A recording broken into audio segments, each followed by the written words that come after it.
The Mountain Bike World Cup is brought to you by Eurosport in association with Grundig.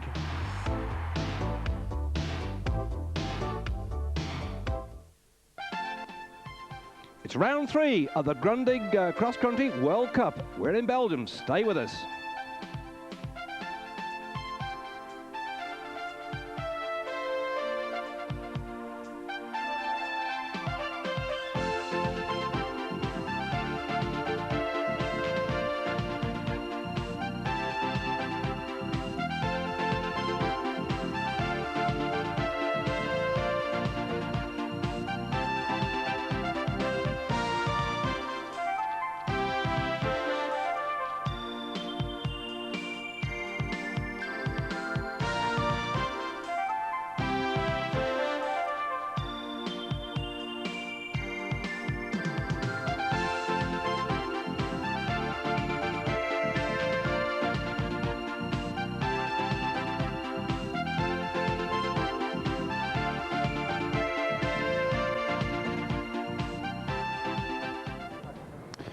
Welcome then to Houffalize, this nice quiet Belgian town set just below Liège in the beautiful Ardennes countryside. And this is round 3 then of the Grundig World Cup. The riders gathered from far and wide for the final round in the European section as regards the stretch before they go across to America for the next round anyway.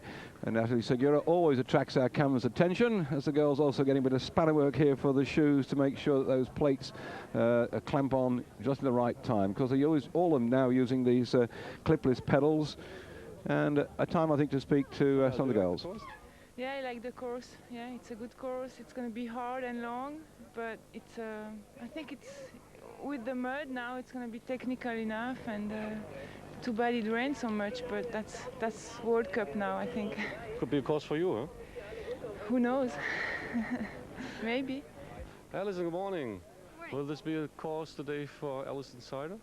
Well, you know, you always hope it's going to be a good day, and you know, it's a good course. It's well balanced. There's a lot of climbing, and you know, a fair amount of technical riding. Especially with the rain now, it's made it, you know, the technical aspect a little greater now. And you know, it's going to be a long race, and you know, just hope to pace myself well, and just hope the end result's good. Julie, what's your feelings for today? As mud, the last two mud, races? and mud. Lots of mud. We'll see. Hopefully it'll dry up enough and won't be too much running, because I did enough running last year. Mud is not bad for you, huh? Mud's bad for me. Oh, yeah? Well, I don't have the arm strength to really lift my bike and my knees, but, you know, we'll see. I'll give it my best. We'll see. Well, wish her the best of luck. She finished 3rd last year, Julie Furtado. That's the course they're going to ride. In fact, they're going to do 2.5 laps, a half lap to begin with for the girls, and then they're going to come around and do 2 full laps of that 14-kilometre circuit. And last year, Alison Seidel won here, and she, I'm sure, will be out to try and repeat that victory. They've been battling it out so far in the rounds, these girls you see going through now. In the last round we had that you saw on Eurosport, Furtado beat Seidel, and Docco was in 3rd spot. And here they are already beginning to force the pace to the front, with Alison Seidel just up alongside Chantal Docco, and the overall leader in the series in the blue Grundig jersey just behind them at the moment.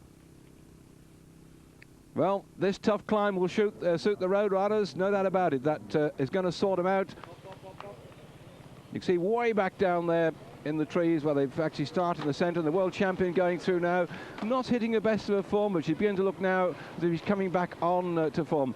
Eva Ovasova, a little bit off the pace then as she went through. Another road riding girl who probably would have liked a bit of faster start than that one.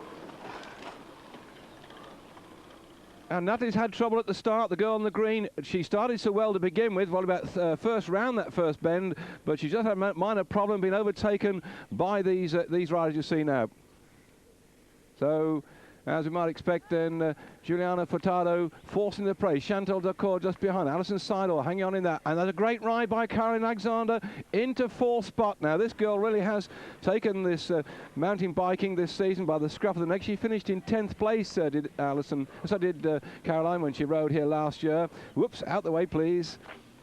This is the trouble, because some of the riders have been commenting on this course, and I was talking to Barry Clark about it, and he said that at the start, once you get out of the town, you've got some very, very narrow technical stretches through the tree routes, and here we are now, and it's very difficult then to get past riders in front of you, so that all-important climb, and there Alison nearly came off. She had the saddle go right up into her stomach. She managed to keep the bike, though, upright. That was good riding. Caroline Alexander coming down here. This is a good performance. She really has this year shone well in the Grundig series so far, and sponsored by a Canadian clothing manufacturer and helmet manufacturer. She in fact is going over to ride the Canadian series as well, and the American series, so we wish her the best of luck.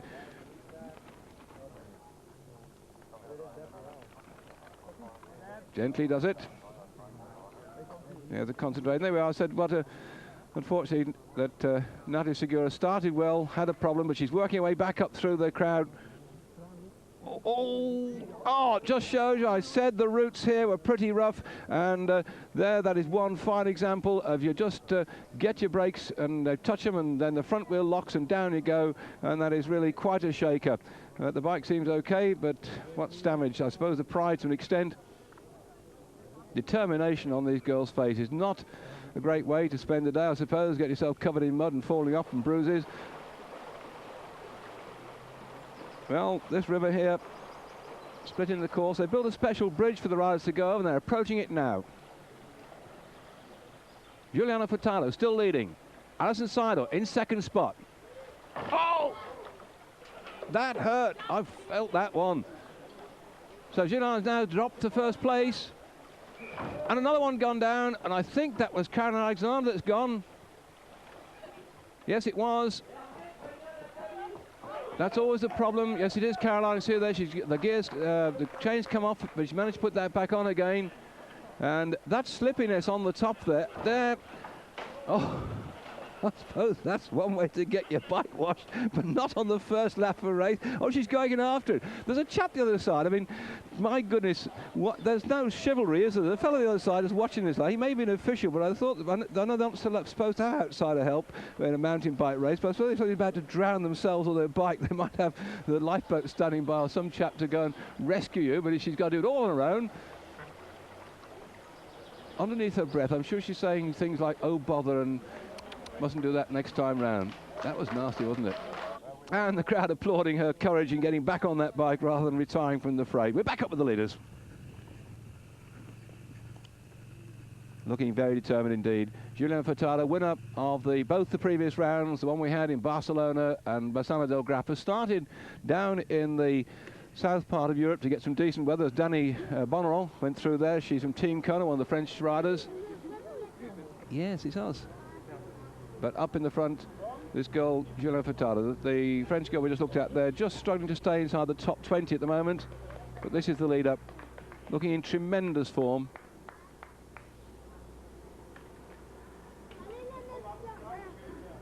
Well, last year she finished in second spot in the cross-country. She's a very good downhill rider as well. Well known for that, her descending when she's racing, but right now it's the uphill bit. I'm not saying how narrow it is, but Alison Seidel still got her in the sight. There's about 20-second lead, I think, now. She's going to lose some more time as the bike is slipping away. These knobbly tyres doing what they can to get a grip. On the low ring, in on the granny ring, the very little one on the inside now at the saddle. You've got to get the gears right, even though the quick shifting with these new index gears means you can flick them into a gear very quickly and they go over very, very nicely indeed. I mean, the development we've had in technical assistance as regards gear shifting on mountain bikes in the last 3 years has been absolutely amazing. World champion here, looking good. This is probably one of the best rides we've had from her so far this season. Up into third spot as she was last week. Let's see if she can keep that one.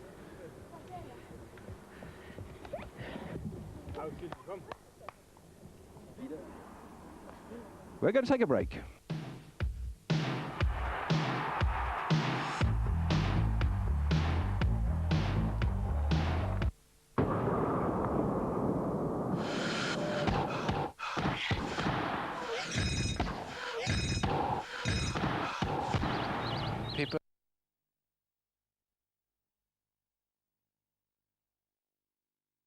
girl just trying to keep her in her sights, but it's getting to be too much of a battle now, I think. And so behind us, we're having our own little battles now, as Sylvia First has got Rudy Matters with her for company. She's ridden up there to battle for that third and fourth spot.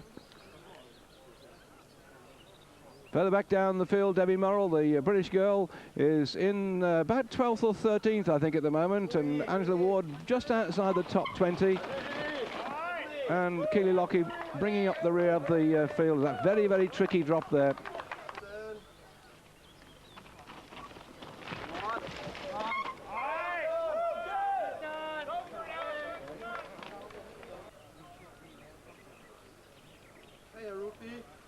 Well, Ruthie receiving some encouragement along here. Let's see how she drops down, followed by the world champion. And they both take that one quite safely. Well checked the course, all these rides, but of course when you're under racing pressure and trying to make up ground, as Caroline is following that crash into the river, you've really got to throw. Of course, in the winner, she's gone down. Well, she was pressing on there to try and get back in. That crash earlier on had upset her somewhat. As Eva Ovasova's going through, these two have been battling it out quite a bit. In fact, Caroline got past her after that, and I think she's a bit blown by this one.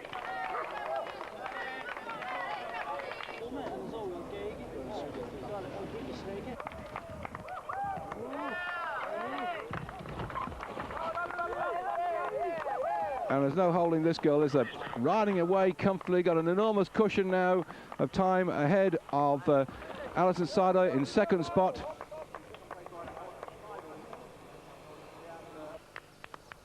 Well, we've got news that Caroline Alexander's had even more trouble. She's gone in the river yet again, and that has got to be a disappointment as far as she's concerned, but still battling on to try and get a useful position for the overall points. Remember, 5 out of 10 count, and this girl's going to make history. She's got the third successive win. That's the hat-trick.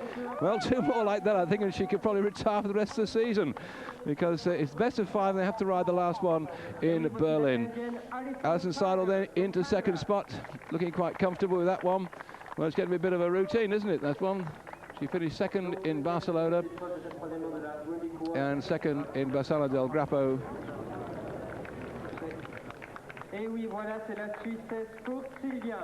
Well, then the top 3 are in place now, and Caroline Alexander coming, I think she'll just about make 6th place. Let's hear what the victor has to say. How do you feel now? I feel great. It was a good European trip. I couldn't ask for better results, and hopefully it'll continue throughout the season. Forward to the course. I think it was hard to go today. It was tough, and it's going to be tough for the men, and a lot of routes. It got real slow and muddy, and it's a hard course. But you were about 3 minutes or more ahead. Yeah, about 2:45. I was climbing really well. I wasn't riding technical stuff very well, except for the last lap. I improved, but I might have even lost time on the descents, which is unusual. But I was riding strong enough that's where I got my gap. Well, there we are then, the confirmation of the results. We saw the first 3 come across the line, and those are the points they've scored so far. Back in 4th place, really matters. We saw a battling out there, the Ritchie girl just ahead of Duckor, and Alexander was in 6th place, not on our screen, but I think she collected enough points to stay in the top half dozen on the general classification. In fact, she's 5th overall, so she'll go to the next round with that 5th place in the overall position. We're going to look at the men now and have a chat to some of the riders. First of all, Fischner. Ja, so weit, so gut. Wir sehen, was im Rennen geht. Ich habe gerade gesehen bei den Damen, You're saying that the weather's not so good at the moment in the rain. Geben, nehme ich an. So wie das Wetter jetzt ist, es wird brutal. Yes, it's very hard. He's going to need some strong legs today. What about Zadrobliak? Da ist Gefühl im Magen. Ich habe die ersten 2 Rennen ziemlich verhaut. That's the fellow who won the San Sebastian Classic a few years ago as a road rider. And he said he's not so good this season so far. He's been ill. And he's hoping his form's coming back. Ja, ich hoffe es. I hope his form comes back for the future. We wish him the best of luck too. And there we are, the same course as the girls' road this time as far as the men are concerned. They've got 5 laps of this one to go. It's going to be a long race, they can all feel that. The girls took, as you saw, just over 2 hours to complete their course. So the riders here, the men, are going to be in the saddle for probably something close on 3 hours, I would think. And again, that all-important start, that long climb up the road ahead of them, out of the town of Houffalize, Not far from where the famous Bastogne-Liège bike race goes, quite well-known local territory. What a nice shot. Look at that one then, as the field being led away. And up then to the front, we're getting the fast men begin to shell off the back markers at the moment. Barry Clark nicely positioned in there. And Gary Ford, just spot him go through in the Scott colours. He just changed from his previous sponsor to the Scott team. And I think that will certainly aid his ambitions to go and race over in America and Canada. As George Beckel led that little up through, just behind there. Number 37, Bate Vabel, but these riders here trying to pick the best course on this very difficult one. They're closely packed together. One fall here could really have them in all sorts of trouble, piling into each other. And I'm not surprised then it's down to Shanks's pony then for Daniel Bruschi of Italy, who did a fine ride. There, Jan Wajak, followed by Gary Ford. There he is now, the Brit rider in just behind him. That's a good move, the two of them getting close up, but what a great start here. Lenny Langer from Denmark, the Christensen, Christensen, he is really going away from this lot then. So can Lenny hang on? He's looking good. Well, he beat Denise in the Danish Championship, so he's certainly shown fine form before. We've not seen him go as well as this, though, and he's causing consternation as Frischnet's coming up. Tinker Duret's with him as well. Good start for Tinker, an ex-marathon runner, digging deep into his reserve to stay at the front. The world champion Denise going through. Not had too much of a good start the season so far. And there's Barry Clark, just trying to stay in the top 10.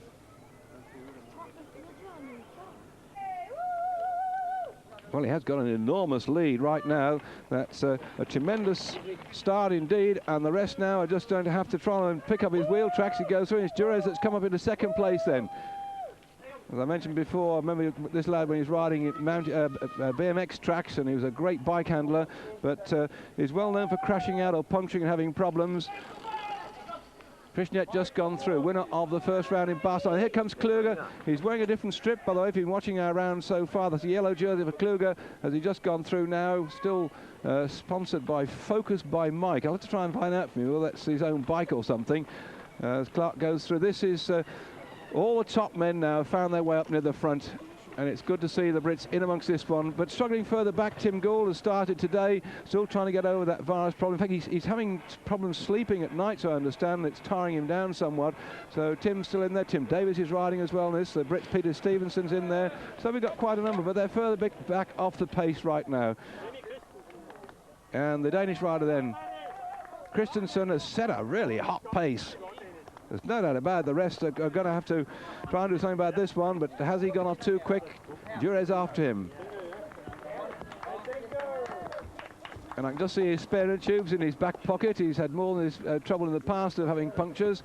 Into third space goes the leader on the Grundig World Cup at the moment, Mike Klug, moving up there to fourth. This is nicely poised at the moment, but they've got to catch that flying player at the front. Frischnet goes through. And enthusiastic German support there for Kluger on his way up into fourth place. Well, we're going to take a short break. Do come back for more action from the Grundig.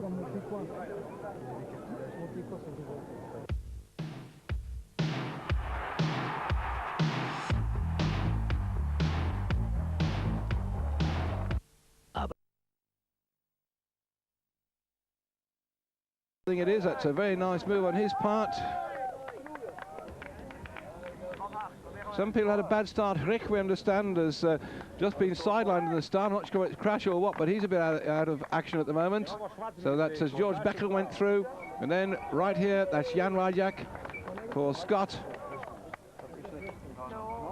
There's the Alsop beam suspension, if you just watch that one, that funny-looking bike. I think it was Tim Rumford on that one. It was, yes, as Gary Ford comes through, neatly getting over those routes. And Henk Dennis as well. Oh, Tomac's moving his way. We've not seen him. He started very slowly indeed. Tomac's now putting on the power. Well, last week he said he was waiting for Belgium. He reserved a bit of strength. He didn't last week ride, as he said, flat out. He was deliberately just... oh, in the background, that's Frischnet. I wonder where he'd gone to, and I think he's got problems. Let's hope our camera picks it up. Wait for these riders go through. And there he is. He's walking back. Frischnet, it looks like his gear's gone. And that's it. Frischner is not going to finish this one. The winner of the first round, then second round went to Mike Kluge with that man into second place, and he's not going to be in this any longer. Oh! Just shows you the difficulty of this course. He looks absolutely shaken, doesn't he? I'm not surprised either. And this man is still setting a hot pace at the front. So Christensen on this, the third lap. The bad news, back behind Nicky Craig, the down back riders suffered 2 punctures, in fact, on that second lap. And Clark has punctured as well, so he's way off the pace as well. So Barry Clark chasing his way back. He's lost something like 4 minutes right now. So the British hope's beginning to disappear.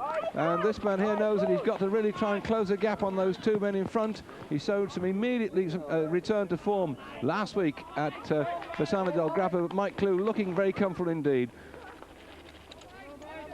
World professional cyclo-cross champion. And Vajak, another ex-cyclo-cross man going through. So the battle down behind them there for the 10th place. George Bickel just gone after Ernst Denif. Daniel Price is not having such a good ride either, but look at Tomac coming up. Price has gone back into about 8th place, but Tomac's coming powering through right now. He's picking men off one at a time, much to the amusement of the crowd. John won this one last time, the round, as he went straight back to the top of the leaderboard last year when he won here, as these 2 leaders take it very, very carefully indeed.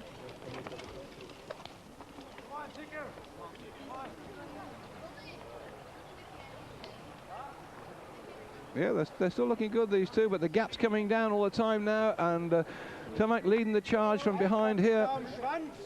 Kluge nearly takes Jan Vajak out, but there he's moving up into 3rd spot as well. That's another good, well calculated ride as far as he's concerned.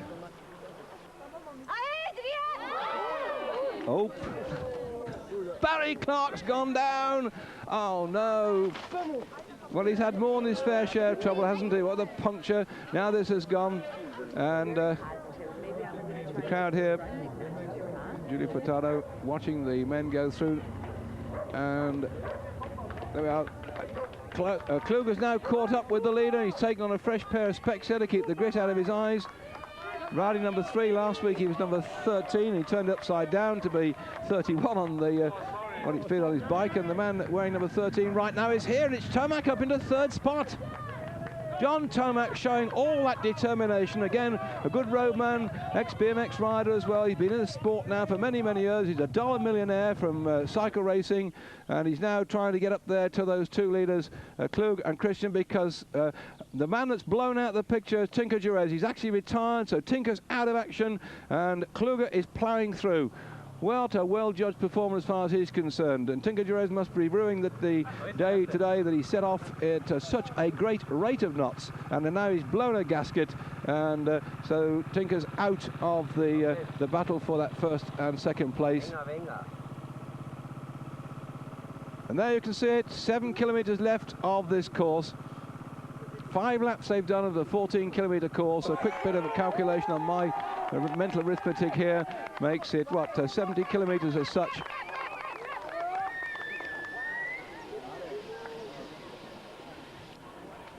So that's well over 40 miles, and no wonder they're getting on to up towards 3 hours of racing by the time they finish. So Christensen, our early leader, now dropping back off the pace, but he's done a great ride here. We've not seen him in the earlier rounds, and he's come here, I think, has shaken a few people. Be interesting to see if he's going to go to America and continue, whether he wait for the rounds at Plymouth in Great Britain and the one in Berlin. Well, this is a Berlin now coming in. That gives him 2 on the trot. But he's in trouble. Oh, he is in trouble. He looks hurt to me. He's grimacing there.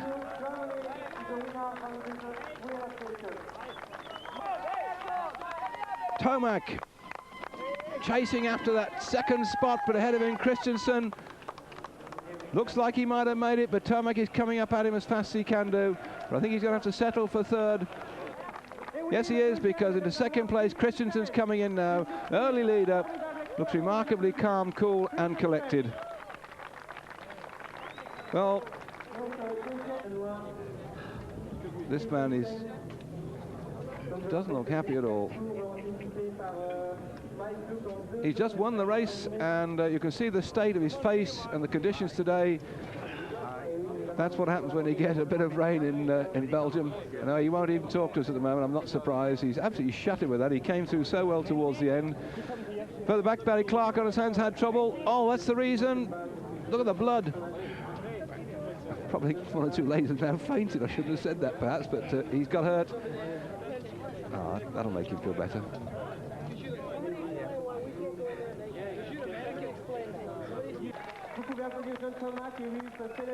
Well, the first two in third place for Johnny Tomac, who is well respected and loved by the Belgian crowd.